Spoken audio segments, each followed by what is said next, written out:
Сегодня хотелось бы поговорить вот о чем. Православная церковь в Беларуси, это называется Белорусский экзархат, подчиняется Русской Православной Церкви, РПЦ, и Московскому Патриархату, как главному, так сказать, учреждению той Русской Православной Церкви. И Православная Церковь в Беларуси обладает административной самостоятельностью, но иерархически и канонически совершенно связана с Москвой.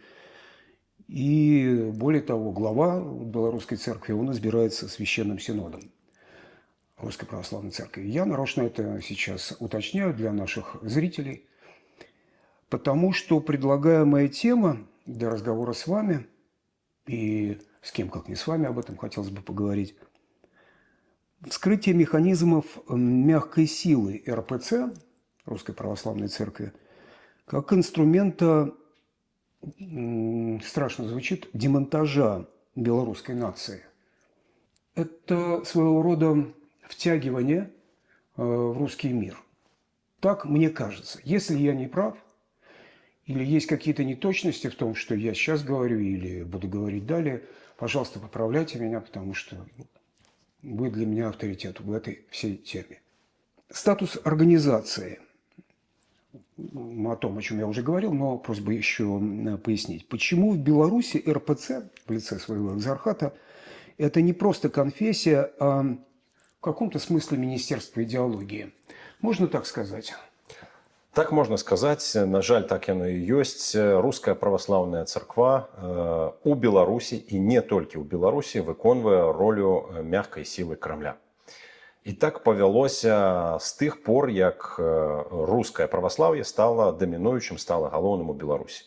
Это адбылося ў выніку разбору падзелу Рэчы Паспалітай яшчэ ў 19 стагоддзі. Это адбылося ў выніку таго, што была знішчаная унія, хрысціянская унія, яднанне праваслаўнай і каталіцкай цэркваў.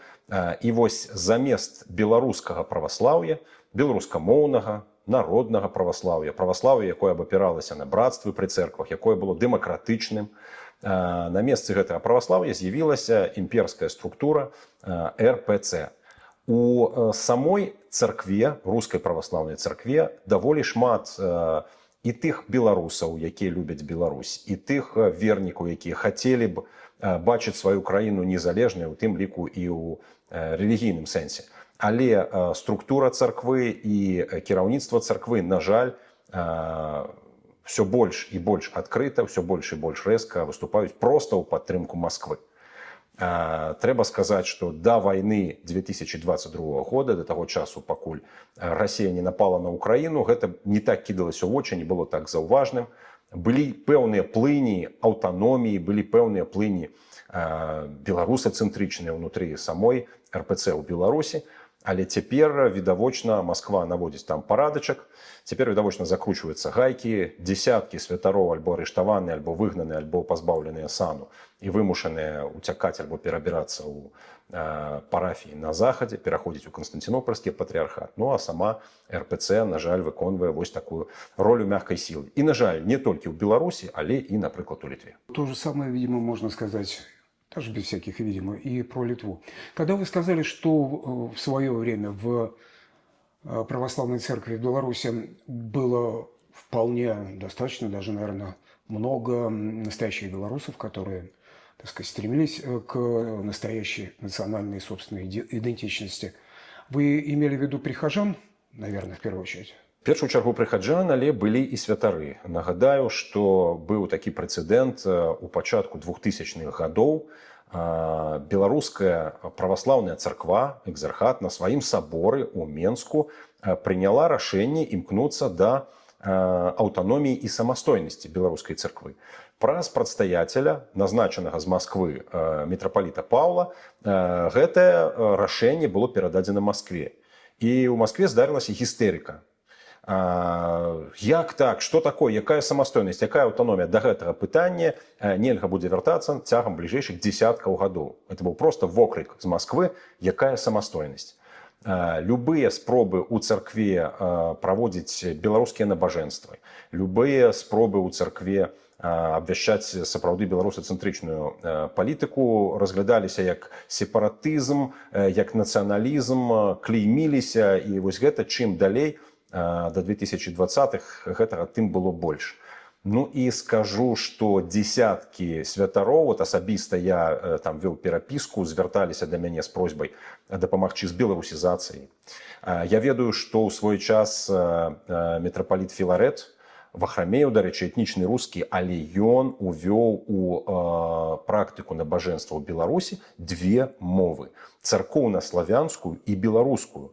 Літургічнай мовы рускай проста не было, і наколькі я ведаю, да гэтага часу няма. Это означае, што літургія, галоўнае набажэнства ў хрысціянскай царкве і галоўнае набажэнства ў праваслаўнай царкве у Беларусі можа служыцца толькі альбо па царкоўна-славянску, альбо па-беларуску. Рускамоўнага набажэнства няма. Тое, што святары кажуць казані, пропаведзі па-руску, ну, як бы гэта дапускаецца, але раз ужо літургія, напрыклад, вось такім чынам, царкоўна-славянская альбо беларуская, ну, давайце тады да беларусаў звяртацца па-беларуску.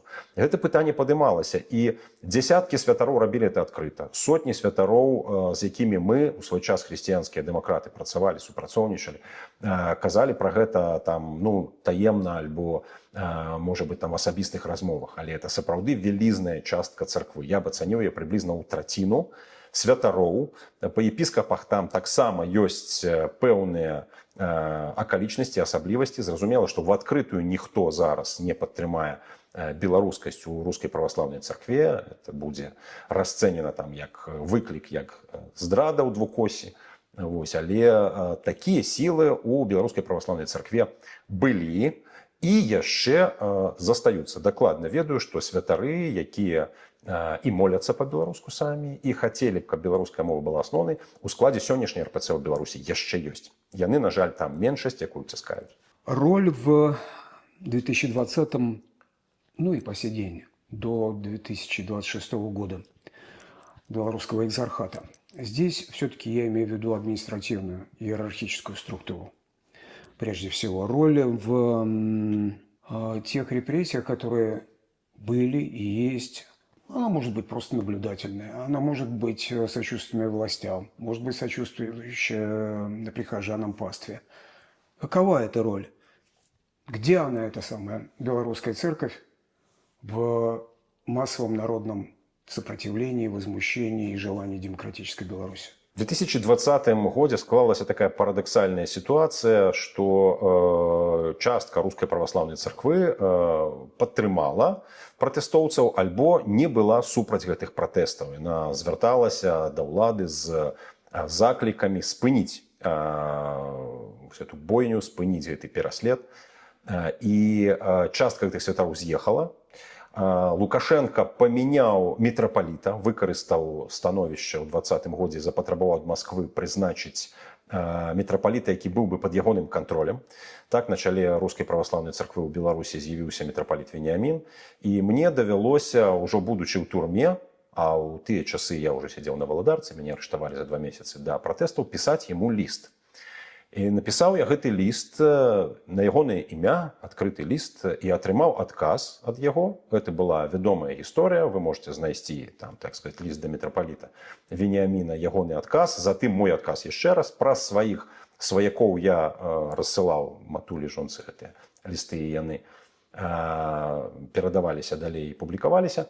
Дык вось там ішла гаворка про тое, што мітрапаліт Веніамін – это першы беларус за стагоддзі, прызначаны на ролю прадстаяцеля беларускай праваслаўнай царквы, павінен, проста абавязаны ступіцца за народ, за пратэстоўцаў і за бел-чырвона-белы сцяг. Які бел-чырвона-белы сцяг, сімвал беларускага нацыянальнага руху – это сцяг Хрыста. Тым, хто не ведае, я нагадаю, бел-чырвона-белы сцяг мае 2000 гадоў. Калі Ісуса Хрыста пахавалі, яго загарнулі ў белую плашчаніцу. Так хавалі ў Палестыне сваіх нябожчыкаў. Паколькі цела Хрыста было скрываўленае на ўкрыжаванні і на бичаванні, то там засталася чырвоная паласа, ну, альбо чырвоны крыж, як выяўляюць это на некаторых іншых абразах. І вось ва ўсім хрысціянскім свеце з поширенням християнства білий стяг з червоною полосою або з червоним крижом використовувався як ясний символ християнства, символ у Воскресіння. Бо Христос вийшов з могили, і біла полотніна засталася людям як просто знак гэтай перамоги над злом і цемрай. І ў Беларусі гэты сцяг ён фіксуецца яшчэ і ў бітве пад Грунвальдам, і ў бітве пад Воршай, здаўна на какардах там паўстанцаў. То есть чырвоны-белы сцяг это здаўна быў не сцяг калабарацыі з немцамі, як это падае зараз Лукашенко. Это старадаўні сімвал Ісуса Христа. На вопратках, на мантыях у іерархаў праваслаўнай царквы гэты сцяг прысутнічае у выглядзе так званых струмянёў. Чырвона-белыя палосы, вот якія ёсць і ў мітрапаліта Кірыла на вопратцы, і ў мітрапаліта Веніаміна. Я пытаўся, ну неужо вы не можете абараніць беларускі народ? Неужо вы не можете абараніць сцяг Христа, падняць свой голас? Ну, ён адказаў, што не трэба звязваць гэта з палітыкай в адкрытую. Это ізноў жа все апублікавана. Это нават па беларускім радыё перадавалася. Я вот прыехаў у турму ў Магілёў этапам. Радыё, бах, адказ мітрапаліта Веніаміна па радыё перадаюць мне. Я сиджу в турме, я сиджу ў камеры. Вось, перапісваўся, там яшчэ пісаў адказ. Вось. І тут стало ясно, что Лукашенко выкарыстоўвае все свои силы для того, каб не толькі царкву, так сказать, унармаваць, поставить у падпарадкаванае становішча, а для того, каб выкарыстаць яе з якасці зброі змагання з пратэсным рухам. Таму праз царкву я ведаю, что вядзецца вельмі такая шкодная праца з святарамі. Іх прымушаюць адпавядаць, не свяціцца. Іх прымушаюць, значыць, падтрымліваць уладу. Іх прымушаюць не дапускаць ніякіх праяваў незадаволенасці ў пастве. І ўсё гэта, на жаль, просто грубейшым чынам парушае царкоўныя статуты, каноны. Ну нельга так з царквой ні пры якой уладзе. Вы говорили, что используется белорусский язык в церковных служениях. Но сейчас, когда иерархия этой церкви, она русская, православная, она фактически, я так понимаю, строится от Лукашенко, вот, этот язык церковнославянский и белорусский может использоваться, я предполагаю, для формирования некого понятия в головах прихожан единого народа, единого с Россией, с русскими, того, что называется русским миром. Насамрэч, на жаль, мова царквы, мова рускай праваслаўнай царквы на 99% у Беларусі руская. Гэта я кажу не таму, што это кепска і не павінна быць там рускай мовы. Не, руская мова гістарычна таксама ў Беларусі была і ёсць, шмат хто на ёй размаўляе. Шмат хто размаўляе на рускай мове за межамі Беларусі, за межамі Расіі. Пытанне тут у тым, што царква падае гэта як галоўны скарб, галоўную каштоўнасць і галоўную святыню для беларусаў. І тут падмена паняццяў. Таму што ў рэальнасці беларускае праваслаўе пачыналася як беларускамоўнае. Францішак Скарына, які ў Вільні друкаваў беларускую Біблію, Біблія называлася «Біблія руска». На той момант, ну, русіны это было славянскае праваслаўнае насельніцтва Беларусі, Украіны, і часткова там мелася на ўвазе і тая тэрыторыя, якая сёння належыць Расіі, там Браншчына ці Смаленшчына. Тады чыталі вось на такой мове. Там адсоткаў 40 царкоўна-славянскіх словаў лексікі, адсоткаў 40 недзе старабеларускай лексікі. Ну, это вось такая была для свайго часу народная мова, на якой размаўлялі людзі, якія ходзяць у царкву. І Скарына друкаваў гэтую Біблію на беларускай плюс царкоўна-славянскай мове. Следам за гэтым, ну, і Левонтій Карповіч, і мітрапаліты, і грэка-каталіцкая царква, праваслаўе аб'яднанае з каталіцтвам выкарыстоўвалі тую ж самую народную беларускую мову. Няма праблемаў. У сённяшняй Беларусі хіба што некалькі цэркваў, якія выкарыстоўваюць беларускую мову на набажэнстве. У ўсіх астатніх мова руская. І больш за тое, ва ўсіх астатніх выкарыстоўваюцца в пераважнай большасці гісторыі рускіх святых. Москва, Троица-Сергиев монастырь, значит, там все вот, так сказать, галоўныя русские святыні подаются как наши агульныя святыні. Ну, а белорусские это такая провинция, это такое нечто вот было такое там краёвае, ну, такі мясцовы каларыт. І гэта, безумоўна, ну, стварае ў галовах у беларусаў уражанне, што ну, все галоўнае, все лепшае у нас в Москве. Бог-то ён мусіць у Москве. І все гэта вот адтуль і без Москвы мы ніяк. И это великий подман, это манипуляция, это политичная манипуляция, какая вводится в церковь. Видимо, царская семья, да, здесь царская семья, Матрона Московская. И так Святы цар, там, ну и коли показывают там 10 у неких российских церквах, там уже иконы Сталина уже дошло до этого. Ну, тут, конечно, ни у какие брамы это не лезет. И белорусам пропоновывается это все есть под выглядом народной церкви.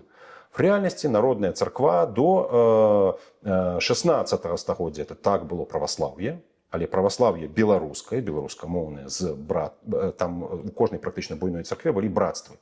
Гэта супольнасць, ну, пераважна такіх заможных альбо актыўных вернікаў, прыхаджанаў, якія займаліся там выдавецтвам, сацыяльнымі пытаннямі, якія будавалі церквы. Вот гэтыя брацтвы шмат што вызначалі, шмат што вырашалі.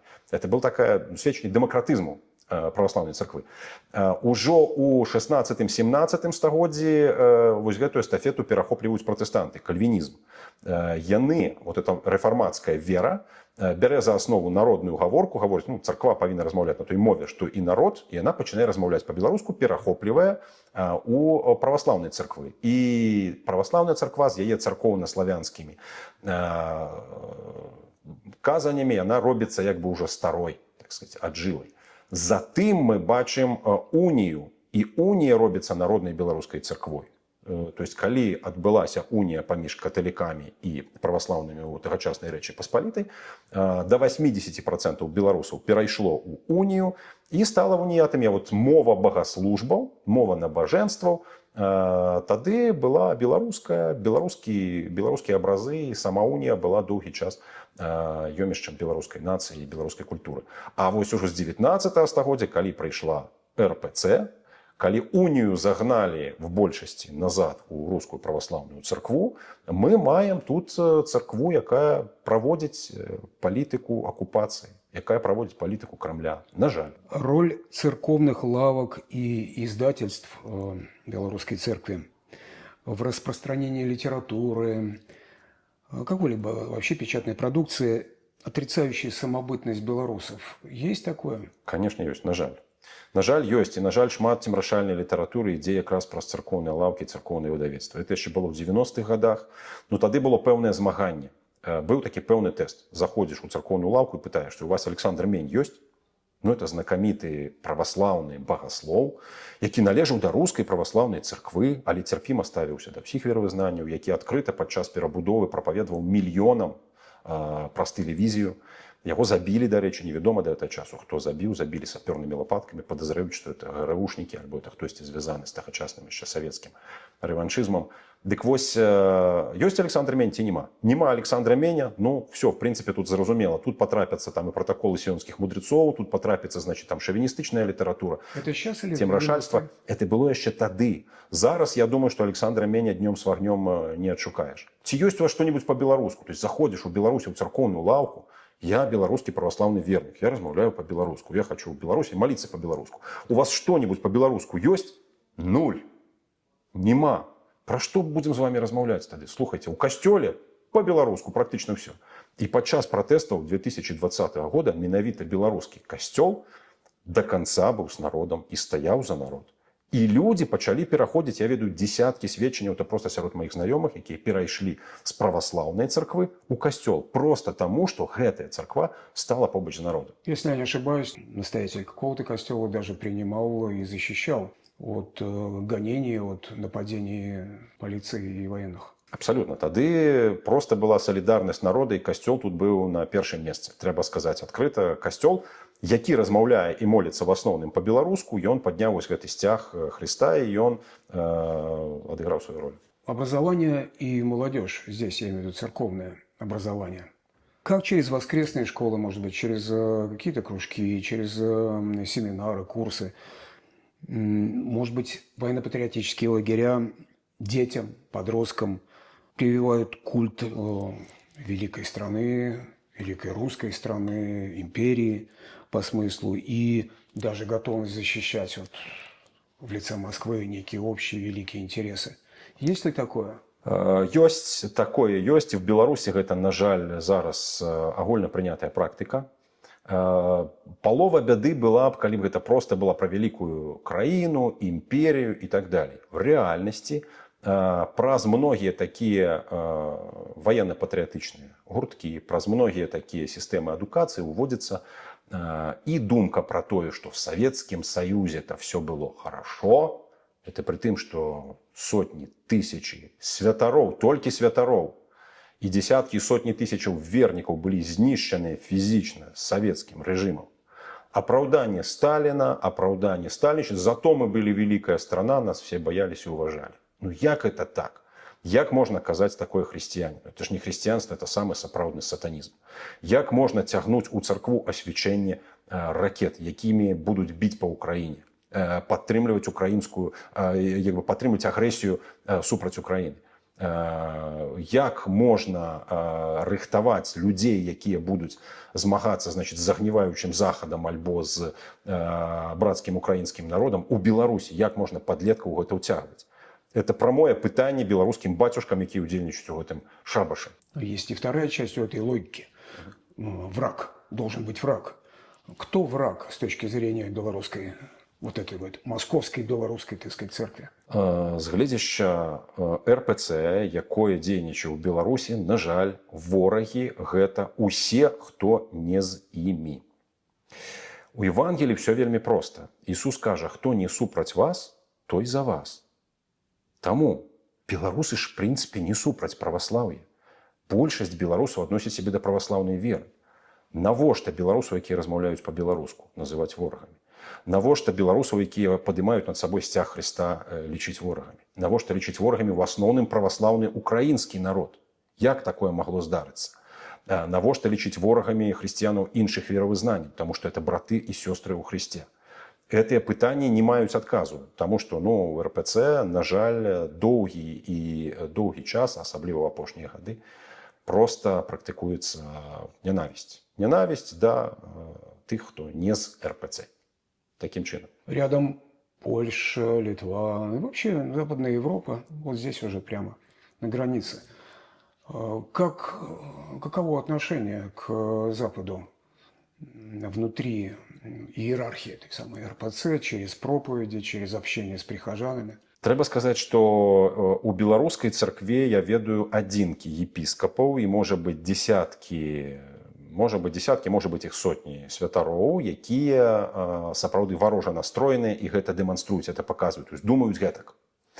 У астатнім беларусы, в адрозненні ад расійскіх святароў, напрыклад, яны не перакананыя шчыра, яны не лічаць, што захад это вораг, яны вымушаныя рабіць такі выгляд. Беларусы па сваёй прыродзе гэта народ вельмі талерантны. Мы на стыку трох сусветных канфесіяў хрысціянскіх, праваслаўя, пратэстанцтва і каталіцтва, увесь час жывем. І сотні гадоў у беларусаў выпрацавалася верацярпімасць.